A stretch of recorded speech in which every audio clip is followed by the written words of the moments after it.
Êtes-vous en dette? Ou connaissez-vous quelqu'un qui est en dette? Bien que cette pratique puisse paraître acceptable, la Bible décourage clairement les dettes, car c'est l'un des filets de Satan, par lequel il attrape les âmes. L'idéal de Dieu pour son peuple est celui-ci: tu prêteras à beaucoup de nations, et tu ne feras pas d'emprunt. Deutéronome 28 verset 12. Dieu nous avertit aussi, par l'intermédiaire de Paul. Ne devez rien à personne, si ce n'est de vous aimer les uns les autres. Romains 13 verset 8. Comment pouvons-nous éviter, ou gérer les dettes, ou y échapper? Il existe 3 raisons principales, pour lesquelles les gens se mettent en dette. La raison numéro 1 est l'ignorance. De nombreuses personnes, même bien éduquées, sont financièrement illettrées.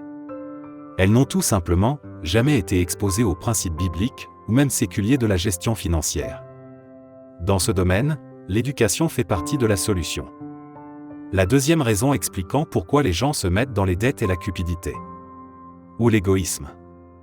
Quant à ceux qui veulent s'enrichir, ils tombent dans la tentation, dans un piège et dans une foule de désirs stupides et nuisibles qui plongent les hommes dans la ruine et provoquent leur perte. 1 Timothée 6 verset 9. Poussées par un certain amour du monde, 1 Jean 2 verset 15, et séduites par la publicité ou par leurs désirs personnels, de nombreuses personnes vivent au-dessus de leurs moyens. Elles n'ont pas envie d'habiter les maisons, de conduire les voitures ou de porter les vêtements qu'elles peuvent se permettre financièrement. Beaucoup d'entre elles ont aussi l'impression d'être trop pauvres pour pouvoir donner la dîme. La conséquence est qu'elles vivent leur vie sans la sagesse, ni les bénédictions que Dieu avait promises. Le remède à ce problème, c'est l'œuvre du Saint-Esprit, dans leur cœur, qui remplacera la convoitise et l'égoïsme par le contentement.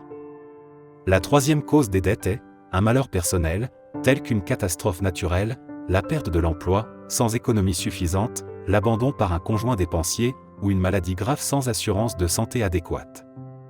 Un changement peut venir avec le soutien d'amis chrétiens, les conseils et ou l'aide de conseillers qui craignent Dieu, du travail dur associé à une bonne éducation, et la bénédiction et la providence divine. Cependant, les personnes en dette auront besoin d'apporter des changements dans leurs dépenses et dans leurs priorités financières. Et maintenant, comment sortir des dettes? Il y a une condition et 3 étapes. La condition est un engagement devant Dieu, d'être fidèle dans sa sainte dîme, pour avoir accès à sa sagesse et à sa bénédiction. Il désire ardemment bénir ceux qui lui obéissent. Et voici les 3 étapes pratiques. Premièrement, aucune dette supplémentaire. Plus de dépenses à crédit. Si l'on n'emprunte pas d'argent, on ne peut pas se mettre dans les dettes. Deuxièmement, faire une alliance avec Dieu, d'utiliser l'argent gagné pour réduire sa dette, et non pour faire de nouveaux achats. Troisièmement, commencer à éliminer la plus petite dette qui produit un intérêt élevé, et utiliser la somme ainsi libérée pour rembourser la dette immédiatement supérieure. En plus, la Bible nous encourage aussi à éviter les systèmes et les garanties pour s'enrichir rapidement. Nous devons aider ceux qui sont dans le besoin, mais non endosser la responsabilité de leurs dettes.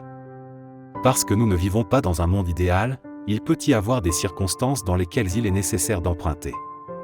Assurez-vous seulement que vous le faites dans les meilleures conditions possibles et avec le meilleur taux d'intérêt disponible. Puis, n'empruntez que juste le minimum dont vous avez besoin et remboursez aussi rapidement que possible pour pouvoir économiser sur le coût des intérêts. Tandis que nous honorons Dieu, en gérant nos ressources avec prudence et responsabilité, étudions la Bible chaque jour et apprenons en plus sur l'art de gérer les dettes.